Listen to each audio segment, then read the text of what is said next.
প্রিয় দর্শক, আসসালামু আলাইকুম। আশা করি আপনারা সবাই অনেক বেশি ভালো আছেন। আজকে আমরা একটি আ গুরুত্বপূর্ণ বিষয় নিয়ে আলোচনা করব।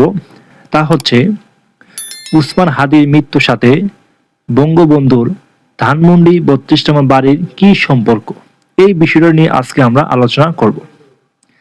ইতিমধ্যে আমরা দেখেছি যখন উসমান হাদি মৃত্যুবরণ করেন ঠিক তখনই বঙ্গবন্ধুর যে ধানমন্ডি ৩২ নম্বর ভাঙা বাড়িটি রয়েছে সেখানে কিন্তু কিছু নেতাকর্মী তারা সেই ভাঙা বাড়িটি ভাঙার জন্য গিয়েছিল।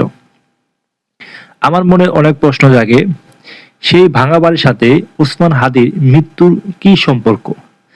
বাংলাদেশের ভিতরে অভ্যন্তরীণ বিষয়ে কোনো কিছু ঘটলেই বাংলাদেশের বিভিন্ন দলের নেতাকর্মী তারা ৩২ নম্বর যে বাড়ি রয়েছে বঙ্গবন্ধুর সেখানে গিয়ে হামলা করে সেই ভাঙা বাড়িকে কেন্দ্র করে। কিন্তু সাধারণ মানুষ এবং বিভিন্ন দিক থেকেই আমরা বিভিন্ন ফেসবুকের কমেন্ট থেকে দেখতে পাই সেই ভাঙা বাড়িকে উদ্দেশ্য করে অনেকেই মন্তব্য করেছেন বাংলাদেশের ভিতরে কোনো কিছু ঘটলে সেই ৩২ নম্বর বাড়ি বারবার কেন ভাঙা হয়? সেই বাড়িটি কিন্তু অলরেডি ভেঙে গেছে এবং সেই বাড়িতে অবশিষ্ট কোনো কিছু নেই। তবুও কেন বাংলাদেশের সাধারণ মানুষ সেখানে উপস্থিত না থাকলেও কিছু দলের নেতাকর্মী সেই ভাঙা বাড়ির উদ্দেশ্যে চলে যায়।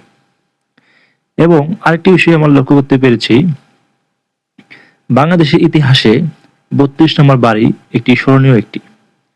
এই বাড়িটি কেন্দ্র করে বাংলাদেশের মুক্তিযুদ্ধ ইতিহাস এবং বাংলাদেশের যে স্বাধীনতা সার্বভৌমত্ব জড়িত। এই ৩২ নম্বর বাড়ি থেকেই বাংলাদেশকে স্বাধীন করার জন্য যে জাতীয় চার নেতা সহ বিভিন্ন নেতাকর্মী সেই বাড়িটা কেন্দ্র করেই ওই বাড়ি থেকে মুক্তিযুদ্ধের সময় দিক নির্দেশনামূলক আলোচনা সভা সেখানে করেছিল। সে বঙ্গবন্ধুর বাড়িটি ছিল একটি স্মৃতি বিচারক এবং সেই বাড়িতে বেশিরভাগ নেতাকর্মীরা আশ্রয় নিত বিভিন্ন সময় মুক্তিযোদ্ধারা, এবং সেখান থেকেই প্ল্যান করা হতো, পরিকল্পনা করা হতো কিভাবে মুক্তিযুদ্ধের সময় পাকিস্তানি বাহিনীকে আমরা মোকাবেলা করব। এরকম কিন্তু বিভিন্ন ধরনের সেই বাড়ি থেকেই পরিকল্পনা করা হয় এবং বাংলাদেশের ভিতরে সেই বাড়িটিকে কেন্দ্র করেই অনেকেই হামলা করে। কিন্তু কিছু কিছু নেতাকর্মী বক্তব্য দিয়ে থাকেন এবং তারা বলেন এই বঙ্গবন্ধু যে ৩২ নম্বর বাড়ি রয়েছে ধানমন্ডিতে সেটি হল আওয়ামী লীগের একটি সিম্বল, অর্থাৎ এটি আওয়ামী লীগের একটি সংকেত বা চিহ্ন।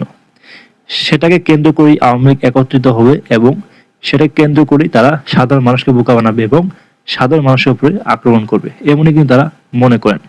কিন্তু বাস্তবতা হলো এই বাড়িটি একদমই আলাদা। এই বাড়ির সাথে আওয়ামী লীগ এবং আওয়ামী লীগের সাথে কোনোভাবেই জড়িত নয়। এই বাড়িটি শুধু একজন বঙ্গবন্ধুর, যিনি না জন্মালে এই বাংলাদেশের ভিতরে একটি সংগ্রাম তৈরি হতো না। সাধারণ মানুষ যার কথার মধ্য দিয়ে, যার কথার জন্য সেই আপনার শহীদ সোহরাওয়ার্দী উদ্যানের জন্য এবং অংশগ্রহণ করেন এবং সেখান থেকেই মুক্তি বাহিনী হয়ে তারা পাকিস্তান বাহিনীর সাথে লড়াই করেন। এমনটি কিন্তু আমরা দেখতে পেয়েছি সেই ভাষণে। এমন একটি ভাষণ, এমন একটি নেতা সে সময় কিন্তু খুবই গুরুত্বপূর্ণ ছিল বাংলাদেশকে স্বাধীন করার জন্য। ঠিক তেমনি বর্তমান যুগে ওসমান হাদির মধ্যে বঙ্গবন্ধুর মতো একটি দেশপ্রেমিক এবং সৎ ব্যক্তি ছিলেন। সেই ওসমান হাদিকেও যে বিভিন্ন সন্দেহমূলক ব্যক্তি রয়েছে অন্য দলের, তাকে সন্দেহ করা হচ্ছে, তারই নির্দেশে নাকি হত্যা করা হয়েছে। কিন্তু সেই হত্যাকে মানে সম্পূর্ণভাবে দায় চাপানো হচ্ছে আওয়ামী লীগের ওপর এবং বঙ্গবন্ধুর ওপর। যদি তাই না হয় তাহলে বঙ্গবন্ধুর হাদি হত্যার সময়, মারা যাওয়ার সময় বঙ্গবন্ধুর বাড়িতে কেন আক্রমণ করা হলো, এটি কিন্তু একটি প্রশ্ন। যদি এই হত্যার সাথে আওয়ামী লীগ বা বঙ্গবন্ধু জড়িত নয়, এটি সবাই জেনে গেছে এবং কে জড়িত সেটিও কিন্তু মানুষের মনে মনে ভাবছে এবং বাঙালি যা সন্দেহ করে তাই কিন্তু হয়। আমরা আরো দেখেছি সেই বঙ্গবন্ধু বাড়িতে উদ্দেশ্য করে বুলডোজার সহ বিভিন্ন উস্কানিমূলক বক্তব্য দিয়েছে শুধু একমাত্র তাদের চক্রান্তের কারণে। কারণ তারা চাইছিল এই সম্পূর্ণ যে মূল হত্যা তাকে ডাইভার্ট করে এই সম্পূর্ণ যে হত্যার পিছনে যে কারিগর তাদেরকে দূরে সরিয়ে দিয়ে আওয়ামী লীগ অথবা বঙ্গবন্ধুর উপরে দায় চাপানো হোক। এখন প্রশ্ন হচ্ছে, আওয়ামী লীগ কি জন্য হাদিকে হত্যা করবে? হাদি কি আওয়ামী লীগের জন্য থ্রেট? হু ইজ হাদি? হাদি কি আসলে? হাদি কি আওয়ামী লীগের জন্য অনেক থ্রেট বা হুমকি? কিচ্ছু না। আওয়ামী লীগ কেন তাকে হত্যা করবে? কারণ আওয়ামী লীগের শত্রু কিন্তু হাদি নয়। হাদি একটি সামান্য স্বতন্ত্র প্রার্থী দাঁড়িয়েছে, একটা ব্যক্তি।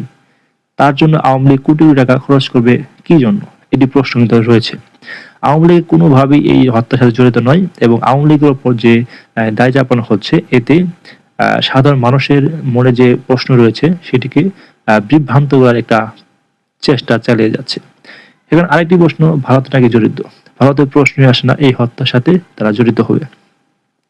হাদি কোনো এমপি মন্ত্রী নয় বা কোনো বড় দলের নেতাও নয়। তার কথাতে কোনো কিছুই যায় আসে না, এমনই কিন্তু ভারত মনে করেন। কারণ তিনি একজন ব্যক্তি, তার বয়স মাত্র ৩২, তার দ্বারা ভারত যে ক্ষতিগ্রস্ত হবে এমনটা কিন্তু কখনোই নয়। আর ভারত ভারত কোনোভাবেই ২১৮ কোটি টাকা খরচ করে হাদিকে হত্যার জন্য পরিকল্পনা করবে এমনটা বোধগম্য নয়, এবং অনেকেই মনে করছে এটি রাজনৈতিক হত্যা। এক দল থেকে আরেক দল সুবিধা নেওয়ার জন্য এটি রাজনৈতিকভাবে চালিয়েছে। প্রিয় দর্শক, হাদির সাথে এবং হাদির মৃত্যুর সাথে বঙ্গবন্ধু বাড়ির যে সম্পর্ক ভাঙার বা আওয়ামী লীগের দোষ চাপানো সম্পূর্ণ একটি রাজনৈতিকভাবে ফায়দা নেওয়ার চেষ্টা।